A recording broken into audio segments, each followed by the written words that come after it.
Agreed? That's not that. And the next thing is you'll actually see a bunch print off. And then you'll look and you'll see some different price ranges sometimes. Now he wanted around 400. So if I saw something that had the same neighborhood and the same style, and it sold for 5 something, I really don't need that comparable. In fact, when you look at the tax roll, probably shows that your taxes says your property is worth 380, because it's usually a little less than what's really worth based on decent condition, not something run down. Make sense? Mm-hmm. So then you know the range already, at least the bottom end of the range from the tax roll. That's pretty accurate in the sense of being 5 to 10% less worth of what the house is worth based on it being in decent condition. It's fairly, but you can't use that for your comparable. You can use it just as a part of the conversation.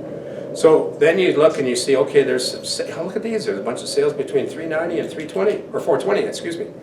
And then you zero in on those ones, and then you start looking at square footage and comparing the bedrooms in the garage and the basement. Does that make sense? Yes. There's no use, knowing that it's worth 400 and looking at $500,000 and $600,000 properties. You don't even want to bring that up with them. And as soon as they see a 500,000, they're going to go, "Oh, they got that much for that place? Yeah, my place is better than that." And that place is 800 square feet bigger. They don't care about that. They're going to still try to get you to go too high. Make sense? Yeah. All right. So with the CMA adjuster, you pull out the history, of course, but before you actually do anything, make sure you confirm step 3. Right? You want to confirm that they are what? Sold on you and your company. How do you sell you and your company again? The brochure in advance is the first step. Actually, let's see if we really understand this. What do you think sells you and your company even before you send a pre-listing brochure? What do you think sells you and your company before they even see that? Your conversation call. on the phone.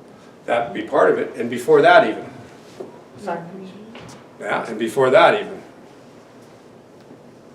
Your GeoFarm area. That's your postcard and your outdoor advertising. Right. That sells you in advance. Then they see your yard signs. That helps to sell you again. Yeah. Then they call you, or somehow you call them, and they hear you. Yeah. And this is selling all of you in advance. And there's people that don't do any of that stuff, and they're wondering why it's so hard to do real estate.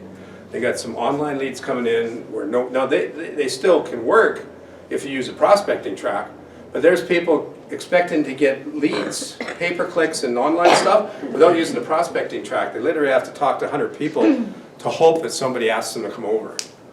The other way, you're sold in advance from your GeoFarm area, outdoor advertising, like I said, phone call, yard signs, then your pre-list brochure.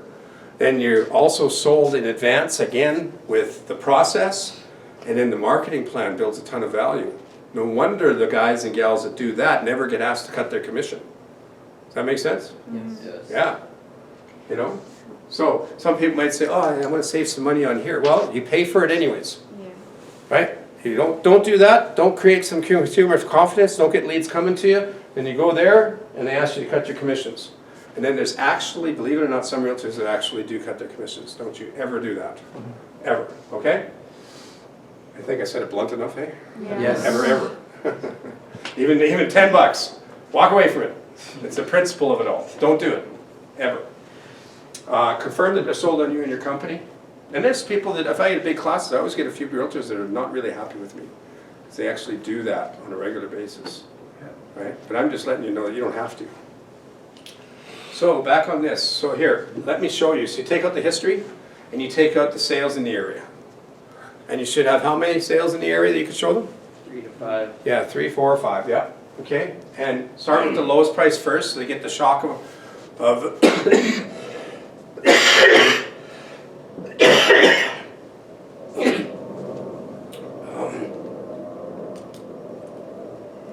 they're gonna, I don't know, to be honest, gang, most people will say a higher price because they think they need room to negotiate, or they're just hoping to get more.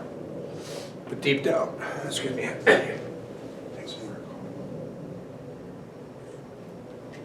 Deep down,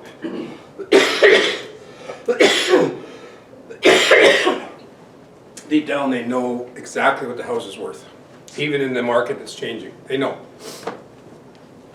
It's very rare that they don't. They just don't want to tell you. And if you educate them, the way you two played it out this morning, they will do similar to that. They'll go, it looks like we should go higher than this. And that'll happen as long as they have that confidence in you from, previous, all that stuff I told just a minute ago. Take out the sales in the area, start at the lowest first, work your way up, and then take out the net sheet. And you just ask them. So based on those comparables, what price do you think, the market says your home is worth? Yeah, well, probably shouldn't go over 400. We're hoping to get more, but I can see that that's probably pushing it, hey? Yeah, so let's tell you what, I did this morning, right? Let's put 400 on the net sheet. Didn't we do that? Yeah. Now some of you say, what if they do, and you're going to have a question right now, what if they want room for negotiating? What if they're higher? Well, there's still a few more methods coming. So we're getting to all that. I'm just saying, one scenario is that maybe a good price, you put on the net sheet, you're done, it's all easy, it happens very rarely, but don't mess it up. The other one is the most common one, they're a little bit high, so you have to use the comparables in the area to adjust the price. But you educate them and pull out the net sheet, get the listing, and then after you get the listing, what do? Get out quickly. Yeah, get out quickly. And then the question is this, what do you do if it's way overpriced? Or what do you do if they still want to, change their mind before you got there, like Peter said? Or what if they say, we still want to try higher because of whatever? We got the heavy duty nails. Or we want way more room for negotiating, or, I just have a feeling, they say whatever. So when it's way overpriced, there's another way to handle it if they won't say the lower price, or they just said 450 and your range is 380 to 400 going in. Now remember, if it's a small adjustment, you go in and do method 2. You wouldn't even try method 1, and you don't need to go to method 3, and you'll see that in a second.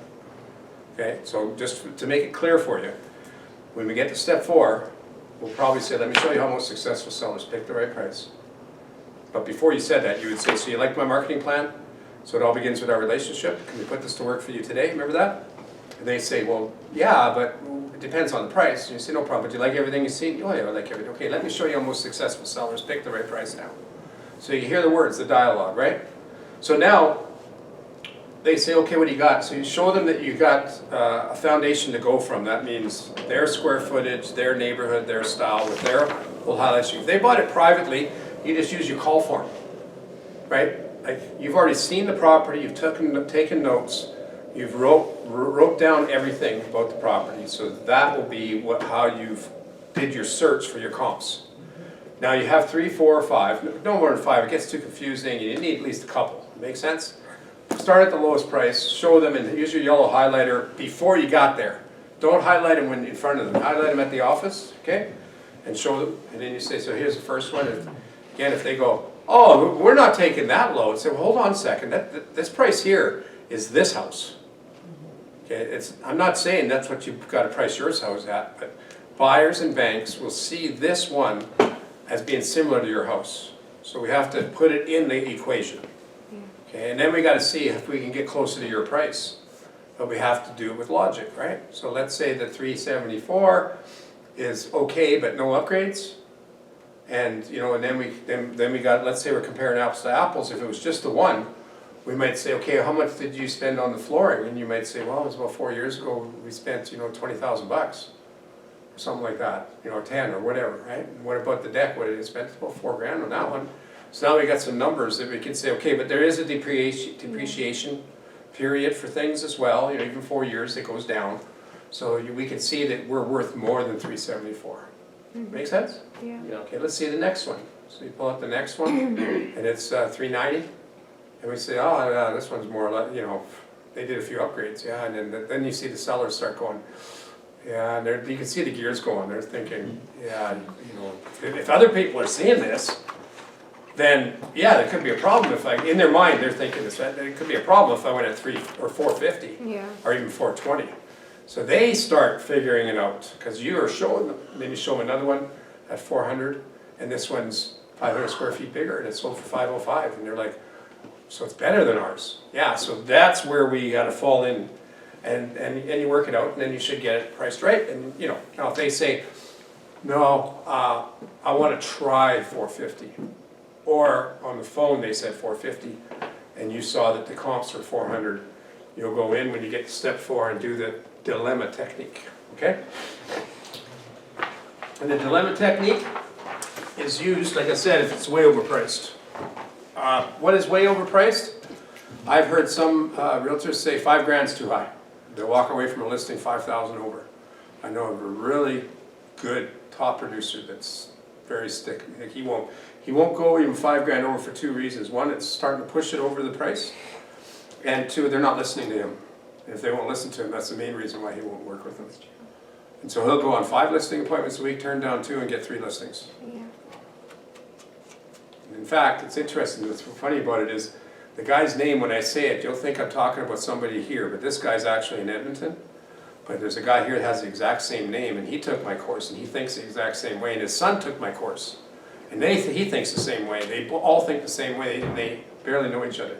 And my friend that I grew up with, that's been in real estate for like 40 years, is Greg Steele in Edmonton. But there's also one here, anybody know that? There's a Greg Steele in Calgary. And his son Brett is on his team. And they're the same. They won't take anything that's overpriced at all. And they do great. So something to be said about that. Then there's some realtors that won't take it if it's 10 grand over or 20 grand over. And there's some that'll take it at any price. You have to decide what kind of realtor you want to be, right? So I would say at least try to do this stuff so you can get more success. So if it's way overpriced, you're gonna be, first you'll confirm step 3, and then you'll say, okay, let me show you how, you might not even say it at this point, you might just say some of this dialogue that I'm about to give you, and we'll role play it right away, okay? So you'll say, so it all begins with our relationship. Can we put this to work for you today? Well, I don't know, it depends on the price, right? We wanna get at least 450. All right, so, you know what? I just wanted to explain to you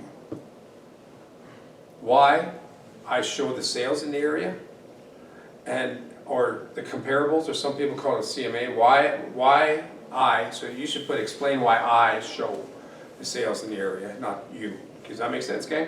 Yeah. Okay, so I want to explain why I show the sales in the area. And it's what the buyers will see and what the banks will see. And we need to be in that range. That's how that works. But I have a dilemma, and I want to be able to explain it to you. Fair enough? Yes. And this is you talking to the sellers. I want to explain it to you. And see, I tried to come up with your price that you mentioned, the 450, and what you give me, and I couldn't come close. I went back 6 months, I went to different neighborhoods, I couldn't even come close. You know, but the dilemma I have, or that I'm faced with, is should I tell you what you want to hear? Just to get the listing, because you basically said you're happy with everything about myself and my company, and if I just say that we can get your price, or try, you'd be ready to list, right? Or should I level with you and tell you what you need to know, because the comparables are not close. You know, and I'll leave the decision up to you, okay? And you need to be quiet. What do you think some of them would say? What do you think? What do you think? You're right. Tell me what I need to know.